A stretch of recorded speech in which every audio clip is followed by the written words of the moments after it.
이제 베드로전서의 마지막 5장이 왔습니다. 참 긴 시간이 또 걸렸어요. 우리 베드로전서의 결론입니다. 5장 우리 1절부터 11절까지의 말씀을 보도록 하겠습니다.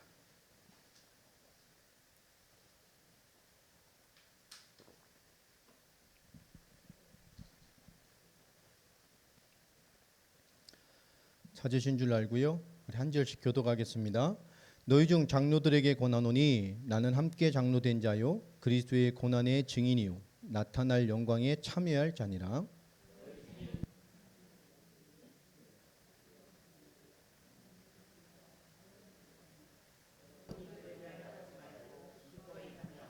맡은 자들에게 주장하는 자세를 하지 말고 양무리의 본이 되라.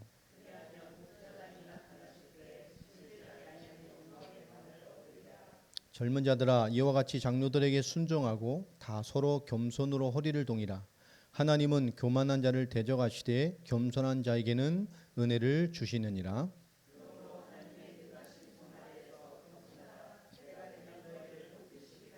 너희 염려를 다 주께 맡기라. 이는 그가 너희를 돌보심이라.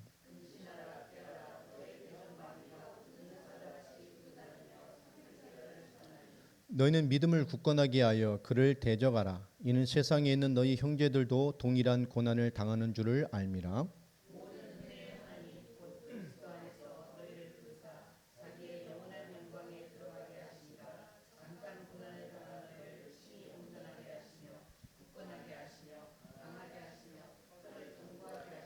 같이 읽습니다. 권능이 쇠쇠 무궁하도록 그에게 있을지어다. 아멘. 자, 우리는 이렇게 오늘 베드로전서 마지막을 보면서 우리는 이런 질문을 또 해보게 됩니다. 고난에도 하나님의 뜻이 있나? 그죠? 고난에도 하나님의 뜻이 있나요? 우리는 일단 고생한 얘기는 이제 그만하는 성도가 좀 됐으면 좋겠습니다. 그러니까 우리가 산다는 것 안에는 이미 하나님의 뜻과 하나님 우리를 향한 지침이 이미 우리에게 들어와 있는 사람이 된 것입니다. 그렇기 때문에 뿐만 아니라 하나님 우리를 향한 지침이 들어와 있다는 얘기는 우린 각자의 뭐가 있다는 얘기죠? 사명이 있다는 거예요. 여러분 각자의 사명. 그 사명을 이뤄가는 것들이 이 세상에서 우리 가는 여정이기 때문에 이 세상의 질서와 시스템과 세상이 돌아가는 것이 세상의 신, 임금, 사단이 장악하고 있기 때문에 이 믿는 크리스찬의 삶과는 뭐죠? 상충되고 충돌될 수밖에 없어요. 우리 크리스찬들이 그리스도의 그 신원의 날, 잠시 하나님 허락하셔서 마귀가 세상을 장악한 요 잠깐의 기간 동안에 왕노릇한 사탄이 역사가 끝나는 날, 그렇죠? 그날에 살아가는 성도들, 우리 말세의 성도들은 그래서 이 세상 속에서 믿음을 가지고 사는 것 자체가 고난입니다. 믿음으로 살려오는 많은 불편함들이 있습니다. 그거는 기꺼이 우리가 감당해야 되고 그 마땅한 크리스천의 삶이란 말이에요. 그것이 고난은 또 어려움은 아닙니다. 마땅한 것이죠. 우리는 각자의 사명이 그 속에 다 있습니다. 여러분 사명자이기 때문에 그 하나님을 뜻을 붙들고 삶을 사는 자라면 여러분에게 고난과 같은 어려움과 같은 세상과 상충되는 뭔가 도전들이 앞에 펼쳐져 있을 거예요. 여러분 그걸 고난과 어려움과 불편함으로 여기지 말고 마땅한 것으로 받으면 그 속에 하나님의 인도하심과 손길이 있게 됩니다. 일단 크리스찬들이요, 이 맷집이 좀 있어야 돼요. 좀 당당해야 되고요. 이게 우리가 크리스찬이라는 것 자체가 최고의 축복이잖아요. 예수님도 모르는 것들이 그죠? 그잖아요. 구원도 못 받은 주제에 어디 판단을 하고 우리는 하나님에 대한 분명한 기준이 있어야 돼요. 자부심으로. 세상의 진리가 무엇이며 우리가 절대 진리를 가진 우리가 가지고 있는데 이 인생을 살리는 답은 우리가 가지고 있는데요. 그죠? 하나님의 역사의 근본이 되는 복음과 그 하나님의 모든 은혜가 우리 안에 있는데요. 그렇죠? 우리가 당당해야 되지 않습니까? 우리가 믿음과 모든 것을 받아들이는 것 안에서는 그 당당함이란 마땅한 여유함이 있어야 됩니다. 갑자기 우리 라미가 오더니 목사님 나하고 한판 붙어요. 이러고 도전을 신청하면 제가 어떻게 해야 되죠? 제가 지겠습니까? 제가 한 손가락 싸워도 이기죠. 한번 푹 찌르면 뭐 끝날 텐데. 그리고 진짜 진지하게 결투를 했어요. 그걸 보고 제가 그죠? 야 그래 내 졌어. 내 미안해. 내 졌어. 그럼 내 진 건가요? 우리가 세상을 다는 우리 크리스찬의 마음이 그래야 된다는 거예요. 성경에서 말하는 오늘 베드로전서 우리가 하는 크리스찬의 그릇됨이라는 것, 그죠? 세상과 우리의 싸움이 그런 것입니다.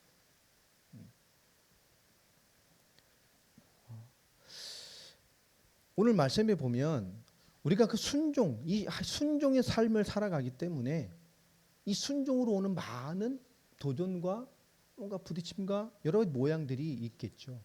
그런데 이 거룩이라는 것은 이 순종함으로 나타나는 능력입니다. 여러분 말씀에 순종되어지고 그 순간순간 모든 상황에서 하나님이 주시는 그 하나님 앞에 순종과 그 순종의 인도함이 쌓여 나타나는 것이 능력이에요. 주여 우리에게 능력을 주옵소서. 근데 그 능력은요 그냥 나타나지 않습니다. 뭐 신비적이고 체험적인 능력을 말하는 게 아닙니다. 그건 일시적이죠. 그게 그다지 세상 살리지 않습니다. 그게 그다지 한 영혼을 변화시키는 능력이 되질 않아요. 자기에는 뭔가 확신이 되고 충만이 될지는 모르겠습니다만은 정말 하나님의 가장 강력한 능력은 뭐냐? 바로 순종입니다. 이 순종이라는 것이 결국 우리를 거룩하게 나타나는 거룩이라는 하나님을 누리는 능력으로 우리에게 자리 잡게 됩니다. 그래서 순종은 거룩함, 온전함을 이루어가는 비밀입니다.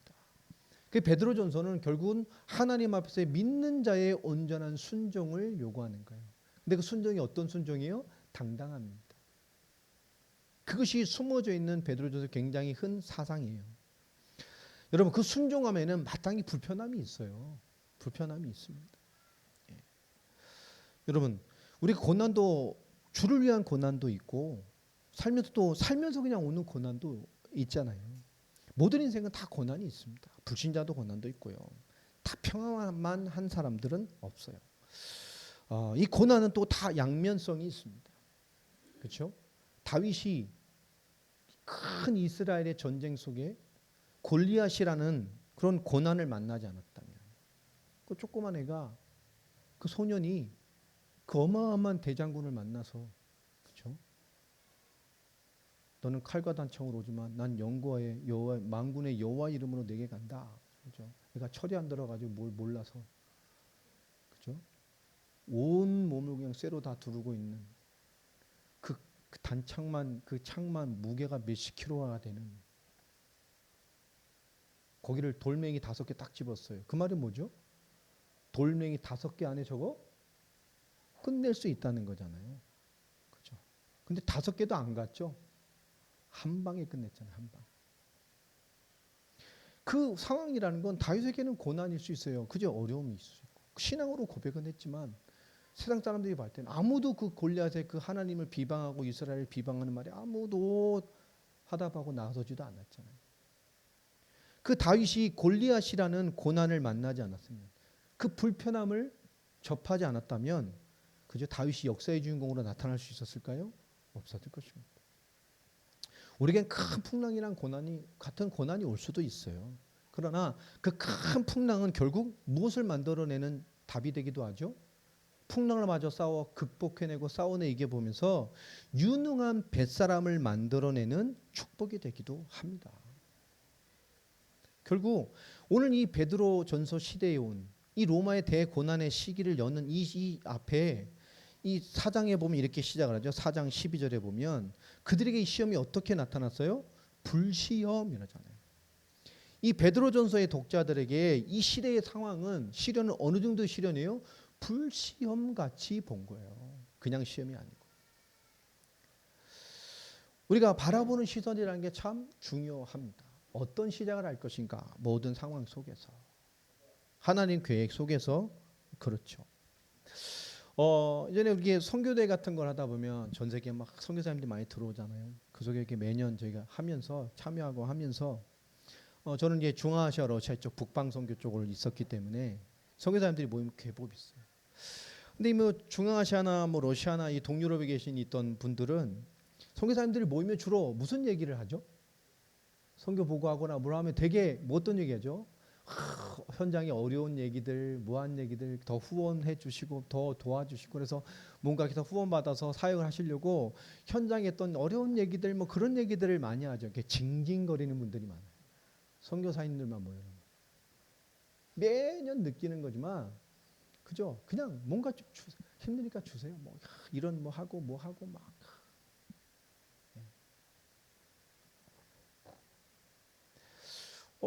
그런데 한 해 어떤 참 재밌는 경험이 있었어요. 뭐 선교사님만 몇백 명이 모여 있고 뭐한 백 몇 개국의 사람들이 모여 있고 그다음에 각 이 부서 나라 대륙별로 이렇게 권역별로 모여서 그리고 이제 북방선교라는 분을 이렇게 모여듣네요. 이걸 또 이렇게 보면서 가마 제가 그 선교 대회 이런 걸 다 진행하고 뭐 이렇게 참여하면서 봤던 처음의 경험이었던 것 같아요. 첫 진행하는 목사님이 딱 나오셨는데 선교사님들 되게 보면 다 징징대거든요. 막 여기 뭐 하는데 뭐 이렇게 막 가서 또 사역하셔야 되니까 다 그래요 보면. 그러니까 하도 이제 매년 저도 그런 걸 수십 년 경험하다 보니까 나중에 뭐 하죠?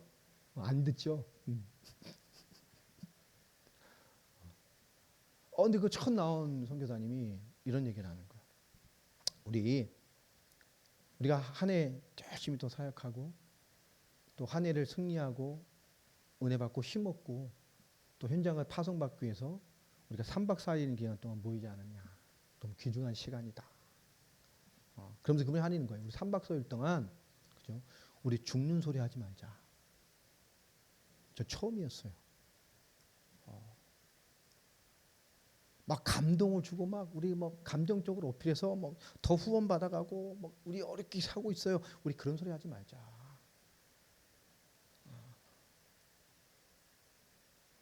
우리가 어렵고 힘들어서 사역을 못 하거나 우리가 어렵게 뭐 있는 이미 힘들다. 그게 기준. 우리는 마땅히 그걸 감내하고 간 사람들 아니냐. 하나님 한 해 동안 우리 얼마나 축복했냐. 작년 선교대 이후에 한 해 우리 얼마나 축복하셨냐. 한 해 우리 현장을 얼마나 더 성장시키셨냐. 우리가 많은 싸움이 있었지만 결국 하나님 성장시키시고 더 은혜 받게 하시고 우리를 살게 하시지 않았냐. 우리 그거 나누자. 하나님이 하신 거 나누자. 우리 정말 징징대지 말고 우리 응답을 나누자. 우리 기도를 모아서 남은 또 1년을 어떻게 승리할 것인지 우리 하나님 앞에 소망을 모으자. 와, 제 속이 빵 뚫어요. 바깥에서 먹은 것 같지만 박하를 먹어가지고 막 속이 다 펑 뚫리더라고. 야, 진짜 선교사님 하나 나타났다. 근데 그게 시작이었어요. 그 3박 4일 동안 단 한 분도 징징대는 사람이 없었어요. 하나님 앞에 여러분, 우리가 진짜 하나님 앞에 딱 뭔가를 맞추고 섰버리면 그죠? 우리는요 다르게 됩니다.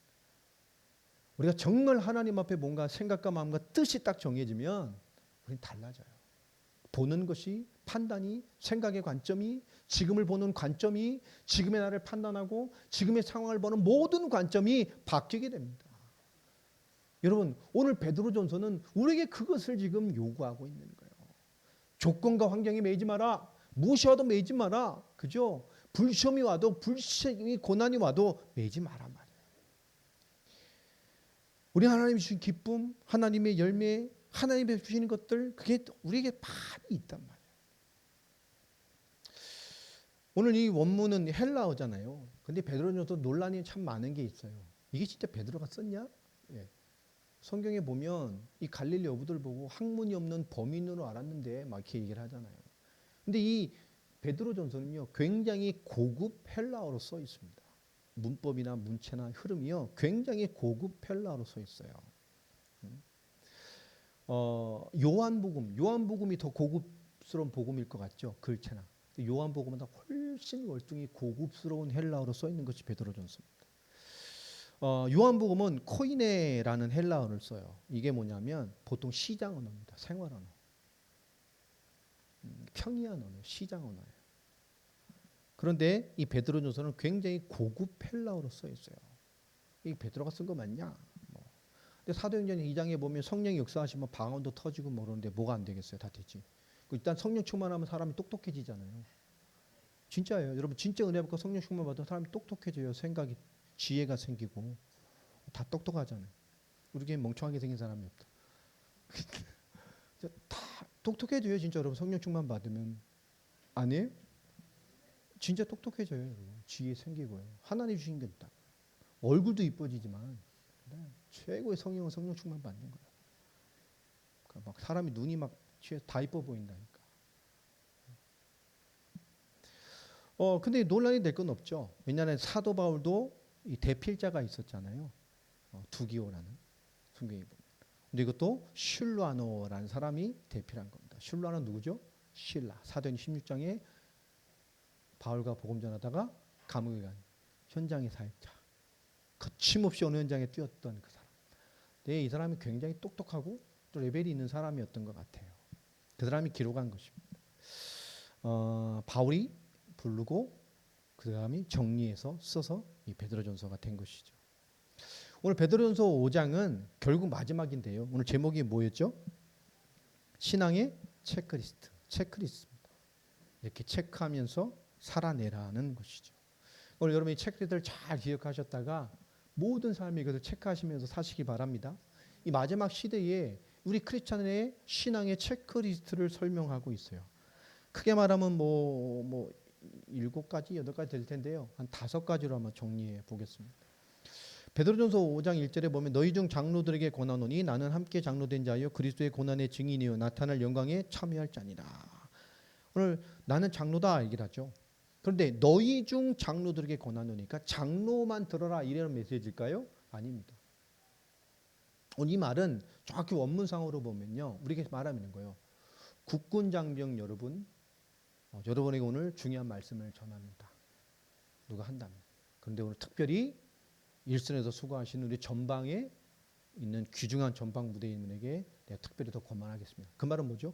다 들어야 되되 특별히 누가 주재하고 들으라는 얘기죠. 어떤 한 부분. 그런 뜻의 표현입니다. 우리 모든 크리스찬들이 다 집중해서 받아야 되나? 특별히 누가 더 집중해서 보라는 얘기죠. 이 장로라는 것은 지금 우리 장로님도 계시지만 저도 장로예요. 쉽게 따지면 장로도 2가지죠. 장로님은 7위, 저는 말씀과 강단권을 가지고 있는. 그러니까 우리 교회 리더들을 말하는 것이죠. 또 곳곳에 있는 중요한 교회의 공동체의 핵심적인 사람들을 말하는 거예요. 그러면서 장로에게 말하죠. 장로는 공동체의 리더라는 뜻입니다. 근데 장로에게 뭐가 있어야 된다는 얘기죠? 오늘 그리스도의 고난의 증인이요 나타날 영광에 참여할 자니라. 다시 말하면 교회 리더들은 마땅히 뭐가 있어야 되죠? 고난을 통과한 영광이 있어야 된다. 그 말입니다. 여러분 너희뿐만 아니라 그 중에 특히 장로는 다 마찬가지입니다. 우리 크리스찬들은 하물며 그 중에 리더라고 하는 사람이라면 더 마땅히 우리에겐 마땅히 고난을 통과한 영광이 있어야 돼요. 이 밖의 시대에 고난의 시대에 어려운 시대일수록 그것을 이기는 힘이 뭐죠? 그것을 통과해내는 비밀입니다. 우리에게 굉장히 중요한 메시지가 되는 거예요. 그러면서 5가지의 체크리스트를 말합니다. 그러면서 2절에 뭐라고 말하죠? 자원함이 있어야 된다라고 말합니다. 자원함이 뭐죠? 스스로 하는 거예요. 저에게 진짜 자원하는 사람 있죠? 스스로 하는 사람 하나 있습니다. 우리 이렇게 저 와이프 빼면 우리 숙현자매요. 진짜 사실 뭐 임명장을 줘야 되나 막 교회 정말 잘 돌봐요. 스스로. 우리 사모가 맨날 고맙다. 맨날 칭찬해. 그죠? 우리 강집사도 보면 보혜 때는 거 다 보고. 이렇게 교회에서 성도들 얘기하다 보면 그죠? 우린 보혜 욕할 사람이 없어. 다 스스로. 자모 누구 고마워. 누구 고마워. 3명의 신이 너무 이뻐. 나 안 이쁜데 다 이쁘대. 여러분 자원함은 스스로 하는 겁니다. 억지로 하지 않는 거예요. 여러분 고난을 통과한 영광은 뭐죠? 우리가 오늘 모든 것 속에서 마땅히 스스로 하나님 앞에 하나님의 사람으로서의 삶을 스스로 살아내는 겁니다. 이게 힘이에요. 이게 없는 크리스찬한테 뭘 요구하겠습니까? 예배 나오기도 힘들어하는 사람들을 막 뭘 되겠습니까? 하나님 앞에 뭔가 스스로 되어지지 않는 그잖아요. 오늘 자원함, 이 고난을 통과하는 영광을 소유해야 될 우리이기 때문에 스스로 하라는 거예요. 이 스스로 한다는 건 뭐죠? 자유입니다. 로마에서 말하는. 스스로 하는 게 자유예요. 자원하는 게 자유입니다. 왜 내가 스스로 하게 되죠? 내가 죽고 내 안에 그리스도가 사는 증거이기 때문에 그래요. 그리스도의 영광이 나를 주장하는 것. 내가 죽고 내 의지와 내 상황과 내 입장이 주장하는 게 아니라 나는 죽고 내 안에 사시는 그리스도가 살고 있다는 증거가 바로 자원함입니다. 스스로 하는 것이죠. 이게 굉장히 중요한 거예요. 자원함이 없으면 오래가지 않습니다. 그렇죠? 공동체에 이 자원하는 자가 없으면 공동체가 유지가 되지 않아요. 쉽게 보면 인간이 죄성이 있어가지고요. 뭔가 공동체가 뭐 하다 보면 꼭 스스로 안 하고 소리 없이 안 하고 꼭 자기를 드러내고 싶어하는 사람 가끔 있어요. 예전에 교회 크게 보면 저 어디 갔다 들어오면 내 들어온 시간에 맞춰서 막 뭐 하고 있어. 막 습관적으로 그런 분들이 있어요. 막 아침에 와서 막 강단 닦으면서 새벽에. 예전에 저 어렸을 때는 교회에서 이렇게 종치는 거 있잖아요. 새벽 예배하고 이거. 그거 축복받는다고 그거 종치는 거 다 받아내려고요. 막 권사님까지 이거 막 절대 안 뺏기고 막 그것 때문에 막 싸우고 그런 것도 있어요.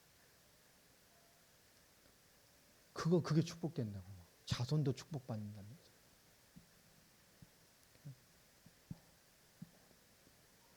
뭐 그런 건 아니잖아요. 여러분 우리 죄성이라는 게 있어서요. 뭐 자꾸 드러내려는 사람이 있고요. 자기 가가 강한 사람들도 있습니다. 이런 사람 오래 못 가죠. 누가 좀 봐줬으면 아니에요. 하나님 앞에 스스로 그죠? 그게 자유예요. 하나님 앞에. 나는 어떤 크리스찬입니까? 그래야 이겨내죠.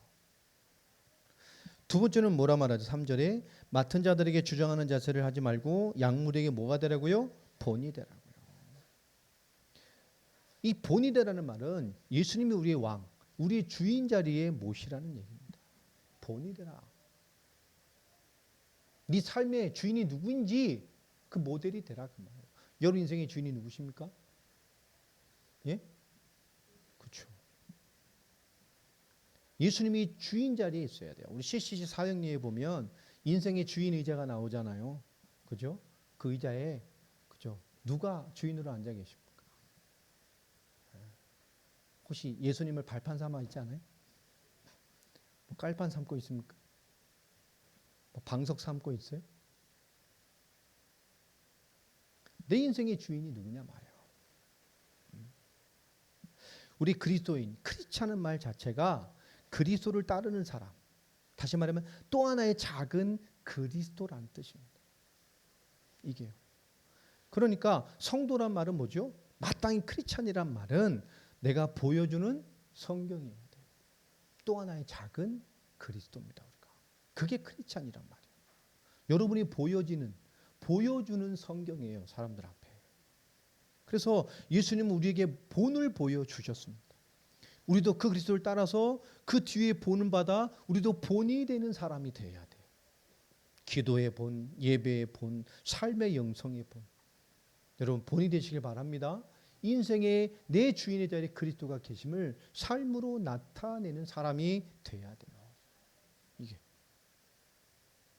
세 번째는 5절부터 6절이죠. 젊은이들아 이와 같이 장로들에게 순종하고 우리 젊은이분들 순종하시기 바랍니다. 아멘입니까? 아멘 소리가 마음에 안 들어요? 아멘이요? 네, 순종이 제사보다 낫습니다. 아멘. 좀 하라면 그냥 해요. 네, 아멘 했어요. 네, 확실히 아멘 했어요. 네, 저는 늙었으니까 아멘 안 해도 이러지 마시고 오늘 순종하고 다 서로 겸손으로 소리를 동이라. 하나님이 교만한 자를 대적하시되 겸손한 자들에게는 은혜를 주신다라고 말합니다. 여러분 겸손은 뭐죠? 쉽게 겸손 그럼 어떤 이미지가 이렇게 와요? 순수하고 넓고 크고 깊은 거죠. 진짜 힘 있는 거예요. 그럼 겸손의 반대말은 뭐겠어요? 예? 그렇죠. 교만. 교만은 결국 뭐죠? 거칠고 또 뭐죠? 얕고 투박해. 뿐만 아니라 결국 일회용입니다. 오래 쓸 수가 없죠. 결국 요거는 마귀 닮은 거예요. 마귀적 속성이잖아요. 결국 하나님과 예수님과 동행하는 특성, 예수님과 동행할 수 있는 인성이 뭐란 얘기죠? 겸손이라는 거예요. 이 주님과 함께 동행할 수 있는 인격이, 동행할 수 있는 수준이 겸손입니다. 자, 이 겸손이 얼마나 능력이 되냐? 6절에 보면 그러므로 하나님의 능하신 손 아래서 겸손하라. 그죠? 때가 되면 뭐 하신다고요? 높이신다. 이 겸손한 자를 높여 주십니다. 근데 겸손이라니까 무조건 겸손, 그런 겸손을 말하는 게 아니에요. 이건 아까 말한 것처럼 힘 있는. 라면한테 한 판 붙어요. 이게 되겠어요? 그런 거예요. 세상의 도전이 그죠? 그게 그냥 초월해 뛰어넘어 있는 겸손을 말하는 거예요. 근데 그것으로 모든 걸 받아내고 겸손히 하나님 앞에 스스로 자원하며 정말 삶의 영성의 본이 되어지고 정말 주님의 뜻을 완전히 받아낸 이 겸손의 사람을 주님이 때가 되면 어떻게 하신다고요? 높여주신다고 말합니다. 더 정확히 설명하면 이런 사람은 하나님이 높여주셔도 안심이 되는 사람이에요. 이런 사람 하나님이 축복하셔도 안심이 되는 사람입니다. 기꺼이 높이고 축복하셔도 안심이 되는 사람이란 말이에요. 마음껏 부어줘도 안심이 되는 사람이 있어요. 요셉과 같이, 바울과 같이, 성경에 쓰임받은 믿음의 증인들 같이 하나님 마음껏 부어줘도 안심이 되는 사람이 있다고요. 교회도 가만히 보면요, 목사가 어떤 딱 보면 볼 때마다 근심이 돼. 말은 안 하지 마. 그리고 쭉 이렇게 기도해. 이런 사람의 특징이 있어요. 뭘 해도 안 돼. 별 특별히 잘하는 거 없는데요, 목사가 보면 그래도 좋고 감사하고 그게 안심이 되는 사람이 있어요. 그런 사람은 뭘까요? 하나님 그 사람을 그렇게 인도해 가셔요. 여러분의 신앙생활 여러분에게 달려 있어요. 목사 앞에 보이는 게 아닙니다. 교회 앞에 하는 것도 아닙니다. 그죠? 하나님이 모르시겠어요? 내가 뭐 탈수고 있는 걸 모르시겠어요? 내 생각을 모르시겠어요? 우리 하나님을 너무 우습게 보는 게 그런 삶의 자세거든요. 앞에서만 하는 거. 잘하는 것처럼 하는 거. 은혜 받는 것도 하면서 결국은 딴 거 하는 거. 교회 안에서도 엉뚱한 데 빠져 있는 사람이 얼마나 많잖아요. 은혜 받고 하나님 역사에 집중하기도 바쁜데. 그렇죠? 여러분, 내가 높아지면 주변에 불행해지는 사람도 있어요. 히틀러 같은 사람들, 저 푸틴 같은 사람, 시진핑 같은 사람. 내가 높아진 주변이 불행해지는 사람도 있단 말이에요. 하나님 거기다 부으시겠습니까? 여러분, 뭔가 돈과 환경이 적당하면 신앙생활 잘하는 사람인데 어느 날 뭔가 돈이 뚝 떨어지고 뭔가 삶이 확 변화되니까 신앙생활이 안 되는 사람이 있어요. 그 돈이 축복인가요? 아닙니다. 여러분, 겸손한 게 지혜입니다. 하나님 앞에. 여러분, 모든 상황 앞에 하나님 앞에서의 겸손으로 여러분 주중한 지혜의 눈이 여시길 바랍니다. 여러분, 제가 한 20년 만에 그 MBTI인가 그 성격 검사를 한번 해봤어요. 지난 일주일. INFJ 나오더라고. 이게 나이 먹으니까 좀 변하나 봐요. INFJ, 옹호자. 그걸 쭉 보더니 우리 예지가 옆에서 한마디 하더라고. 하하하 웃으면서 전원철하고 똑같네. 쭉 읽으면서. 거기 이제 저랑 젊은 유형의 사람들이 그 마틴 루터 킹 목사, 남아프리카 공화국의 넬슨 만델라, 테레사 수녀. 그러니까 성향이 맞는가 봐요. 그런 어떤 종교적이고 사회 뭐 이렇게 하더라고요. 보면서 보고만 만났으면 참 큰일 났었겠다. 생각이 좀 들더라고요. 우리가 보면 우리가 뭔가 하나님의 잘 인도를 받으면 좋잖아요. 그렇죠? 그 겸손이 시행입니다. 하나님 앞에서의 겸손. 네 번째는 7절이죠. 우리가 너무 잘 아는 성경 구절입니다. 한번 읽어볼까요? 시작. 너희 염려를 다 주께 맡기라. 이는 그가 너희를 돌보심이라. 아멘입니까? 염려를 맡겨버려라. 왜 염려를 맡겨야 될까요? 왜 맡겨야 될 것 같아요? 생각해 보세요. 왜 염려를 맡겨야 될 것 같아요? 뒤에 하나님 돌보신다 했으니까. 왜 염려를 맡겨야 될까요? 왜 염려를 남겨두면 안 될까요? 왜 염려를 쌓아두면 안 될까요? 우리 사람이. 왜 염려를 내 안에 보관해 놓으면 안 되지? 그 말이 왜 염려를 내 안에 남겨놓으면 안 돼요? 왜 그럴까요? 한번 생각해 보세요. 왜 그럴까요? 우리 사람은요, 염려를 감당해낼 기관이 없어요. 그 사람은 염려를 계속하면 다 병들어요. 인간 속에 하나님이 염려를 감당할 기관을 만들어 놓지 않았어요. 인간 속엔 염려를 감당할 기관이 없어요. 그 염려하면 병들어요. 생각도 병들고 계속 염려를 쌓아놓으면 육신, 생각, 마음, 삶, 가치관 다 병들어요. 어느 정도 병드냐? 시선까지 병들어요. 바라보는 시선까지. 그 시선이 넘어서면 어떻게 될까요? 사람이 거칠어지죠. 표현이 거칠어지고 격해지고 막 싸우고 흥분하고. 그럼 이제 딱 떨어지기 직전에 서 있는 거예요. 이제 딱 까치발 들고. 여러분, 인간은 염려를 감당할 기관이 없어요. 그래서 그러니까 우리 인생 가장 중요한 게 뭐죠? 그게 없으니까. 하나님 앞에 염려와 근심으로 잡히게 되면 그 인생은 어떻게 됐어요? 자원함도 없어지고 본도 될 수 없고 하나님의 힘으로 받아내는 겸손도 하나님의 시선으로 삶을 해석해내는 그 삶도 되지 않아요. 왜냐? 내가 왕대에 있는 거거든. 염려 왜죠? 내가 해결하는 거. 죽게 맡기라는데 못 맡겨. 왜? 못 믿겠어. 제가 지난 수요일 예배 때 얘기했죠. 기도 안 하는 건 뭐라 그랬어요? 죄가 불신하는 거죠. 하나님 내 삶에 역사하심을 믿지 않기 때문에 안 하는 거예요. 내가 확실히 기도응답 못 받는다는, 안 받는다는 사실을 알고 있기 때문에 안 하는 거예요. 내 삶이 하나님을 부정하는 행위가 기도 안 하는 겁니다. 안 믿기 때문에 안 하는 거예요. 기도 안 하는 분 회개해야 돼요. 하나님 안 믿어서 안 하는 거예요. 내 삶이 하나님. 그게 안 되는 거죠. 내가 왕이니까. 내가 더 염려가 내가 주인인데 살아야 되는 거예요. 내가 주인이면 그렇게 하나님 의자가 못 살죠.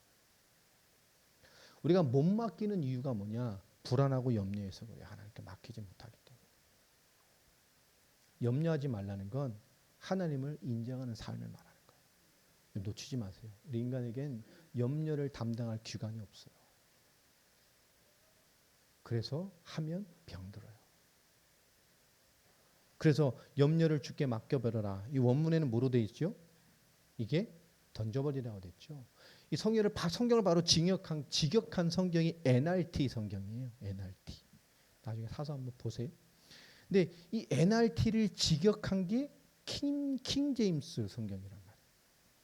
이 킹 제임스 성경을 가지고 이것을 현대적으로 조금 바꿔서 번역한 게 우리가 말하는 NIV 성경이에요. 많이 보는 영어 성경.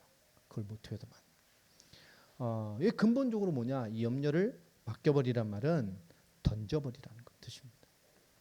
염려를 그냥 던져버리세요. 그냥 던져버리세요. 그냥 막 던져버려요. 이 던져버리라는 뜻이 뭐냐면 아주 가치 없는 것들 던져버리는 거예요. 이런 휴지, 쓰레기 어떻게 해요? 그 막 버리지 고민 안 해요. 이 아까운 것을 어떻게 버려? 그냥 버리잖아. 목욕탕 가서 때 밀면서 이 아까운 때를 어떻게 몸에서 그래요? 빡빡 밀어 그냥 떨어뜨려 버리잖아요. 그런 의미예요. 가치 없는 것을 사정없이 그냥 던져버리는 거예요. 너희 염려를 주께 뭐하라고요? 그런 거 버리듯이 던져버리라. 주께. 오늘 분명히 하나님 이렇게 말합니다. 염려를 던져버리세요. 그러면 주님이 우리를 돌보셔요. 이 말은 뭘까요? 주님을 인정하는 거예요. 삶으로. 여러분 기도하고 인정하는 자의 삶이 되시기 바랍니다. 그렇죠? 예수님 우리 왕이니까 내가 주님은 내가 염려하고 살아야 되는데 주님이 나의 왕이시잖아요. 여러분 전쟁은 누구에게 속해 있어요? 하나님께 속해 있어요. 아멘? 왜 내가 싸우려고 그래요? 전쟁은 하나님께 속해 있어요. 내 것 아닙니다. 자, 마지막으로 8절인데요. 근신하라 깨어라 너희 대적 마귀가 우는 사자같이 두루다니며 삼키자를 찾는 이걸 다 따로 근신하는 따로 깨어떼는 것 이건 세 개를 하나로 묶는 게 좀 유익할 것 같아요. 근신하라. 또 뭐요? 깨어 있어라. 세 번째 뭐요? 마귀 대적해라. 여기서 근신이란 말은 무언가에 취하지 마라 이런 뜻입니다. 그렇죠? 그러니까 이 뭔가에 어떤 감정으로 뭔가에 취해 있지 말라는 거예요. 뭔가에. 우리가 술 취했자는 거 있죠? 그런 어떤 취한 상태를 말하는 거예요. 그러니까 여러분 우리가 감정으로 살면 안 돼요. 세상을 살면서. 우리 믿음의 성장을 한 사람 있잖아요. 뭔가 성장하면서 막 감정을 벗어나는 게 참 중요해요. 어느 날 주의 은혜만 생각하면 눈물 나고 막 감정적인 거 있지만, 그렇죠? 그런 변화, 하나님만 생각하면 막 감정이 요동하는 그런 변화가 온 것도 너무 좋은 것이지만, 그것을 넘어서도 어떻게 발전해야 돼요? 말씀 중심이 가야 돼요. 그렇죠? 왜냐, 감정도 내 기분이기 때문에 내가 수틀리면 어떻게 돼요? 나로 돌아가요. 제가 말하죠. 감정은 누가 우리를 주로 이용하는 최고의 고속도로라고 했어요? 사탄이 우리를 이용하는 최고의 고속도로가 감정이에요. 우리 하나님 주시는 영적 이성을 쓰는 거예요. 우리 신앙 양심을 인도받는 겁니다. 자, 그리고 두 번째를 말하죠. 깨어 있어라 말합니다. 깨어 있다는 건 뭐죠? 기도죠. 깨어 있는 건 기도라는 거예요. 기도는 또 뭘 바라는 거죠? 위에서 주시는 능력을 구하는 거예요. 깨어 있는 거. 무시로 깨어서 우린 기도하라 그러잖아요. 그러니까 우린 위의 능력, 위에서 주시는 능력으로 열매를 얻어내는 사람입니다.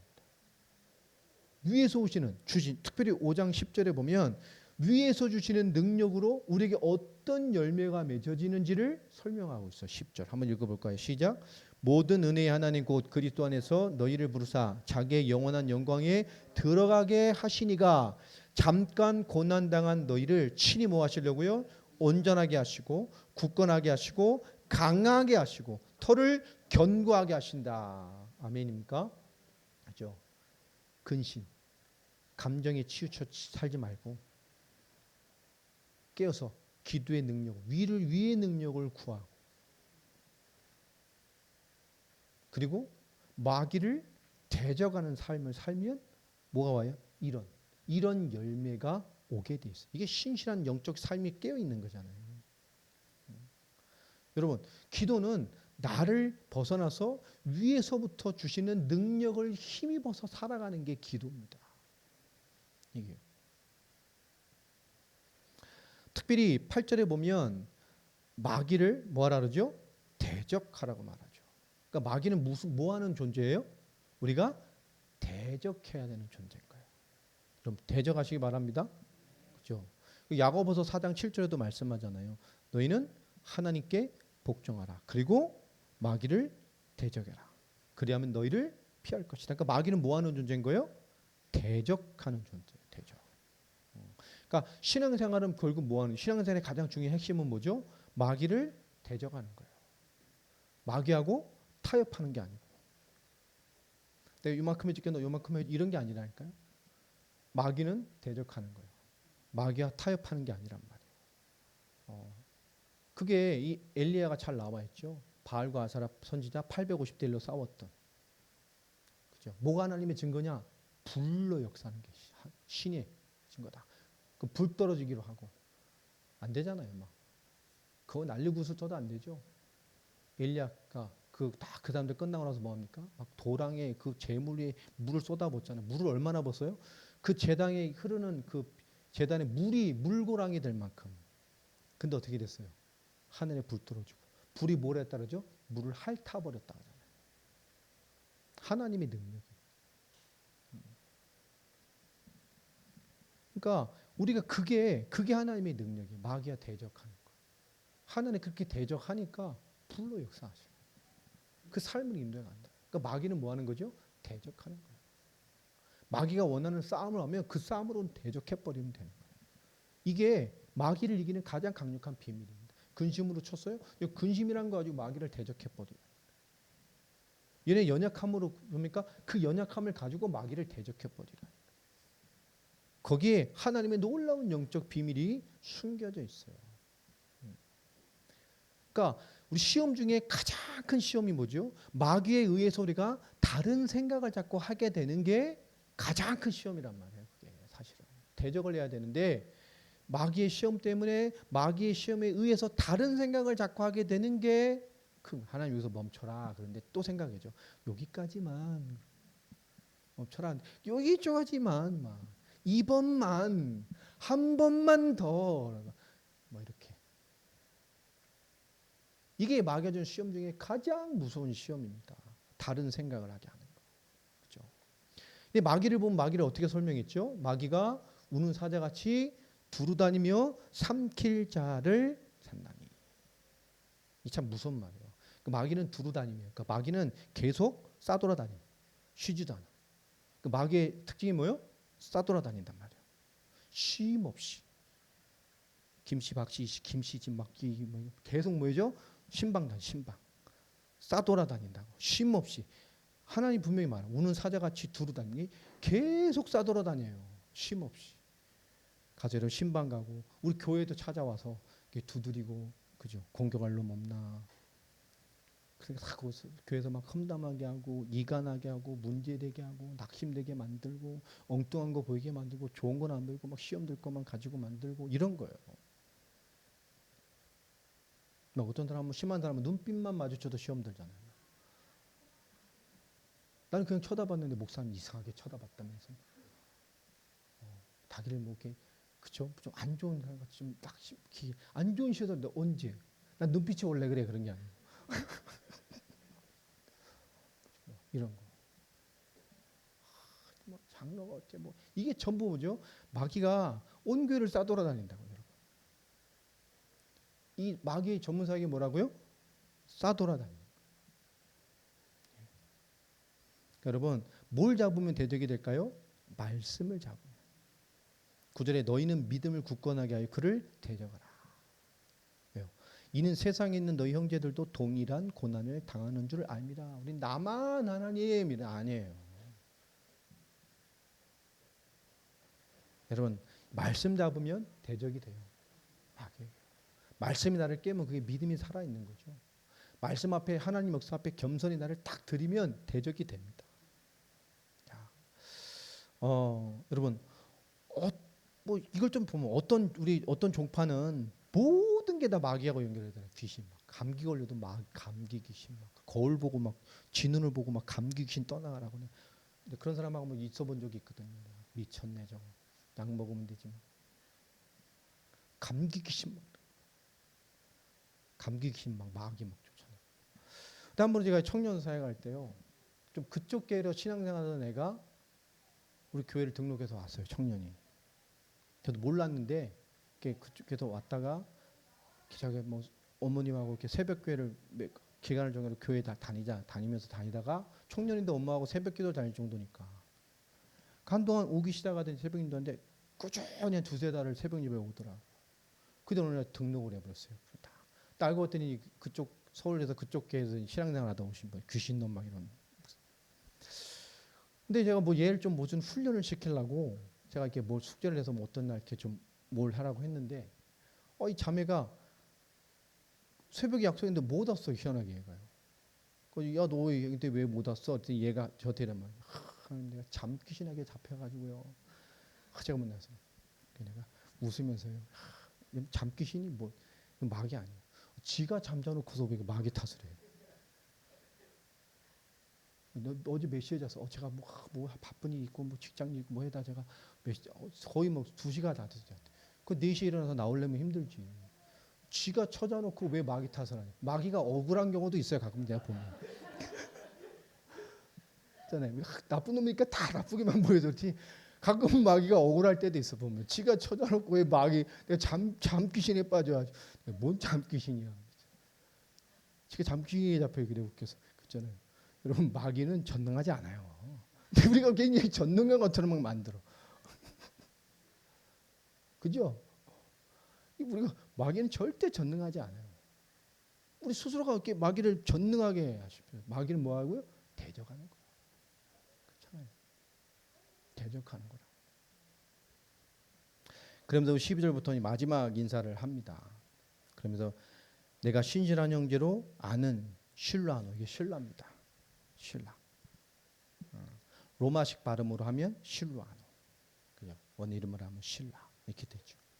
그가 대피를 했습니다. 베드로가 부르면 아주 좋은 문체로 좋은 메시지로 정말 잘 정리를 해냈어요.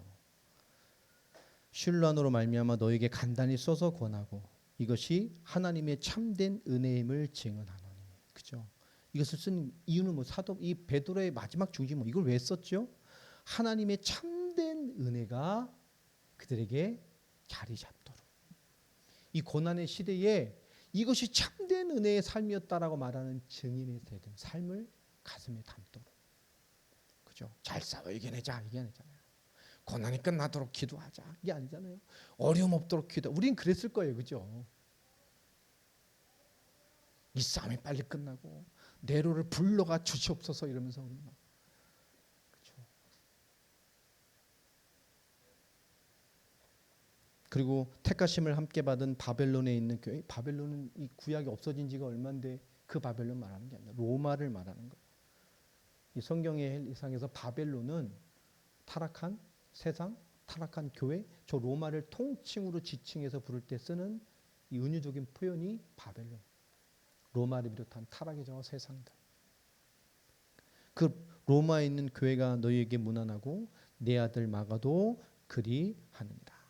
너희는 사랑의 입맞춤으로 서로 무난하라. 그리스도 안에 있는 너희 모든 이에게 평강이 있을지어다.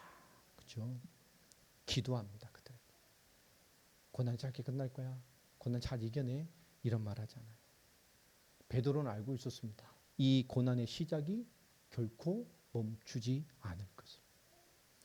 우리가 하나님과 반대된 세상을 살아갈 때 우리가 믿음을 지고 사는 것 전체가 고난입니다. 불편함입니다. 이 베드로는 그것이 무엇이고 우리가 무엇을 담아내고 살아야 되는지를 설명한 것이 베드로 전서입니다. 오늘 이 베드로가 남긴 참된 은혜로 남아 살아내길 위해서 준 이 체크리스트를 잘 체크하셔서 마지막 시대에 놀라운 삶의 증인들이 되시기를 주 예수 그리스도 이름으로 축복합니다. 기도하겠습니다. 하나님 감사합니다. 이 베드로의 신앙의 고백과 삶의 고백을 통하여 오늘 우리가 눈으로 본 바 성경으로 우리에게 해답의 말씀을 주시니 감사를 드립니다. 성령의 충만함을 우리에게 허락하여 주시고 하나님의 거룩한 은혜와 역사와 충만함을 우리에게 응답으로 허락하여 주옵소서. 그리스도신 예수님의 이름으로 기도합니다.